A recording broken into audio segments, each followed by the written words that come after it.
முதல் வணக்கம் நேயர்களுக்கு காலை வணக்கம். இன்னைக்கு ஹலோ டாக்டர் செக்மெண்ட்ல நான் உங்களை சந்திக்கிறது டாக்டர் பிரியா கல்யாணி, மகப்பேறு மருத்துவர்.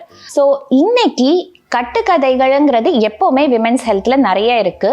அண்ட் இந்த செக்மெண்ட்ல பேபிக்கு நீங்க முயற்சி பண்றீங்க, கர்ப்பமாக முயற்சி பண்ணும் போது நிறைய பேர் நிறைய அட்வைஸ் கொடுப்பாங்க. இதுல எது கரெக்ட் எது தப்புன்னு சொல்லிட்டு இன்னைக்கு பார்ப்போம். பிரெக்னன்சி டிலே ஆகும்போது எப்போ நீங்க வரி பண்ணணும்? உடனே 2 மாதம் 3 மாதம் ட்ரை பண்ணிட்டு நிற்கலைன்னா உடனே ஏதோ பிரச்சனைன்னு சொல்லிட்டு வரி பண்ணுமா? டெஃபினட்டாக கிடையாது. ஃபர்டிலிட்டி ப்ராப்ளம் இருக்குன்னு சந்தேகப்படுறதுக்கே மினிமம் 12 மாதம் உடலுறவில் நீங்கள் இருந்திருக்கீங்க. அப்படியும் சக்ஸஸ் ஆகலை அப்படின்னா தான் ஏதாவது பிரச்சனை இருக்கான்னு சொல்லிட்டு பார்க்க போகிறோம். அண்ட் முயற்சி பண்ணும்போது அட்லீஸ்ட் வாரத்தில் 3-4 டைம்ஸ் ட்ரை பண்ணியிருக்கீங்களா அப்படின்னு பார்க்கணுங்கிறது முக்கியம். எப்போவுமே ஃபர்டிலிட்டின்னு வந்தாலே அது லேடிஸில் தான் ஃபால்ட்டு. ஸோ அந்த ஒய்ஃபில் தான் பிரச்சனை இருக்கணும்னு சொல்லிட்டு அவங்களுக்கு மட்டும் டெஸ்ட் எடுக்கிறது, ட்ரீட்மெண்ட் கொடுக்கறது நம்ம தவிர்க்கணுங்கிறது ரொம்ப முக்கியம். இன்ஃபர்டிலிட்டின்னு வரும்போது இட் இஸ் ஆல்வேஸ் 50-50. ஸோ 50% உங்களுக்கு ஒய்ஃப் மேலேயோ இல்லை 50% ஆண்கள் மேலேயோ இல்லை கம்பைண்டாக 2 பேர்லேயுமோ இல்லாட்டி எதுவுமே காரணம் இல்லாமல் அன்எக்ஸ்பிளைன் காஸாக இருக்கிறதுக்கு கூட சான்சஸ் உண்டு. ஸோ ஆண்களுக்கு டெஸ்ட் எடுக்காமல் பெண்களுக்கு ட்ரீட்மெண்ட் ஆரம்பிக்கணும் அப்படிங்கிறதே தவறான பிராக்டிஸ் தான். பேபி தங்குறதுக்கு என்ன நடக்கணும்? மாதம் நம்மளுக்கு லேடிஸ்ல கருமுட்டை பையிலேருந்து ஒரு கருமுட்டை ரிலீஸ் ஆகணும். அடைப்பில்லாம அது டியூப் வழியா பாஸ் ஆகணும். விந்தணுக்கள் ரிலீஸ் ஆகும்போது விந்தணுக்களும் கருமுட்டையும் சேர்ந்து கரு நின்று கர்ப்பப்பையில் தங்கணும். இது மாதம் எக்கு வளர்றதும் ரிலீஸ் ஆகுதும் நிறைய பெண்களில் நடக்கிற விஷயம்தான். பட் உடனே சீக்கிரமாக ப்ரெக்னென்ட் ஆகிடுவோமா? டெஃபினட்டாக கிடையாது. The average chances of getting pregnant ஒரு மாதத்தில் அப்படின்னு சொல்லிட்டு பார்த்தீங்கன்னா இஸ் அரவுண்ட் 10-15%. ஸோ அதனால தான் 12 months ட்ரை பண்ணிட்டு அப்படியும் சக்ஸஸ் ஆகலைன்னா டாக்டர் கிட்ட போய் 2 பேருக்கும் டெஸ்ட் எடுக்கிறதுங்கிறது நல்லது. பேபிக்கு ட்ரை பண்ணும்போது நிறைய பேர் நிறைய அட்வைஸ் கொடுப்பாங்க.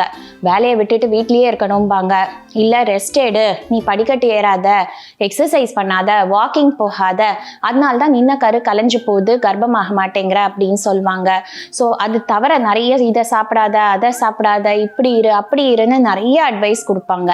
ப்ரெக்னன்சிங்கிறது ஒரு நேச்சுரல் ப்ராசஸ்ங்க. நீங்கள் செய்கிறதுல செய்யாததுலலாம் நிற்காம போகிறதுக்கு வாய்ப்பே கிடையாது. உங்கள் நார்மல் ரொட்டீன் என்னவோ அது ட்ராவல் பண்ணி வேலைக்கு போனாலும் சரி, நார்மல் எக்ஸசைஸ் பண்ணுங்கள், ஃபிட்டாக வச்சுக்கோங்க பாடியை. ஐடியல் பாடி வெயிட் இருந்தால் அது நம்ம ப்ரெக்னென்ட் ஆகிறதுக்கு உதவதான் போகிறது தவிர நம்மளுக்கு கெடுதல் உண்டாக்க போகிறது கிடையாது. ஸோ டாக்டர் கிட்ட போய் நீங்கள் டெஸ்ட் எடுக்கணும்னு நினச்சிங்கன்னா லேடிஸுக்கு அவங்க பேசிக்காக ப்ரிஸ்கிரைப் பண்ணுறது ஒரு அல்ட்ராசவுண்ட். அதுவும் இப்போல்லாம் டிரான்ஸ்விஜைனல் மெத்தடாக உள்பரிசோதனை பண்ணி பண்ற ஸ்கேன்ல கர்ப்பப்பையும் கருமுட்டைப்பையும் இன்னும் கிளியரா தெரியறதுக்கான வாய்ப்புகள் உண்டு. அது தவிர சில பிளட் டெஸ்ட், உங்களுக்கு சுகர் ஏதாவது இருக்கா, உங்களுக்கு ஹீமோகுளோபின் கண்டென்ட் சரியா இருக்கா, தைராய்டு பிரச்சனை இருக்கா அப்படிங்கிறது ஆண்களுக்கும் சரி பெண்களுக்கும் சரி 2 பேருக்கும் தான் பார்ப்பாங்க.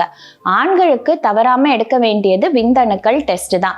ஸோ விந்தணுக்கள் டெஸ்ட் எடுக்காம அவங்களுக்கு கவுண்ட் நார்மலா இருக்குன்னு சொல்றதுக்கு சான்ஸே கிடையாது. அவங்க பார்க்கறதுக்கு நார்மலா இருப்பாங்க, எந்த சிம்டம் ஆர் காம்ப்ளிகேஷன் இருக்கணும்னு அவசியம் கிடையாது. அவங்களுக்கு தாம்பத்திய வாழ்க்கையில எந்த தொந்தரவும் இருக்காமையும் விந்தணுக்கள் பிரச்சனை இருக்கிறதுக்கான சான்சஸ் உண்டு. ஸோ தவறாம ஆண்களுக்கு ஒரே ஒரு டெஸ்ட் தான் எடுக்க போறோம்னா அது விந்தணுக்கள் டெஸ்ட் எடுக்காம நம்ம ட்ரீட்மெண்ட் ஆரம்பிக்கவே கூடாது. ட்ரீட்மெண்ட் ஆரம்பிச்ச உடனேயும் என்ன நினைப்பாங்க, உடனே நின்னுடணும், ஸோ நிக்கலைன்னா ட்ரீட்மெண்ட் கொடுத்தோம் நிக்கலையே பெரிய பிரச்சனையா அப்படின்னு ஒரு சந்தேகம் வரதுக்கான வாய்ப்புகள் உண்டு. ஆவரேஜ் ட்ரீட்மெண்ட் சக்சஸ் ரேட் அது ஃபர்ஸ்ட் ஸ்டெப்பு. கருமுட்டை வளர்ச்சி தூண்டுதல் பண்ணி ஸ்கேன் பண்ணாலும் சரி, ஃபாலிகுலர் ஸ்டடி எடுத்தாலும் சரி, ஐயுஐங்கிற அடுத்த கட்டம் விந்தணுக்கள் எடுத்து கர்ப்பப்பையில செலுத்துறது, இன்ட்ராயூட்ரைன் இன்செமினேஷன். 2த்துக்குமே நேச்சுரல் சான்சஸ் ஆஃப் சக்சஸ் தான் அரவுண்ட் 10%. ஸோ உடனே நின்றுடும்னு சொல்லிட்டு கிடையாது. நிக்கலைன்னா உங்களுக்கு பெரிய பிரச்சனை இருக்குன்னு சொல்லிட்டு அவசியமும் கிடையாது. ஸோ அவசியம் டாக்டரோட அட்வைஸ் எடுத்துட்டு ஒவ்வொரு படியா போனீங்கன்னா கூடிய விரைவில் நீங்க பிரெக்னென்ட் ஆகிறதுக்கு நிறைய வாய்ப்புகள் உண்டு. இன்னைக்கு ஹலோ டாக்டர் பகுதியில் இந்த டாபிக் பத்தி பேசணும். நாளை உங்களை இன்னொரு டாபிக்கோட சந்திக்கிறேன்.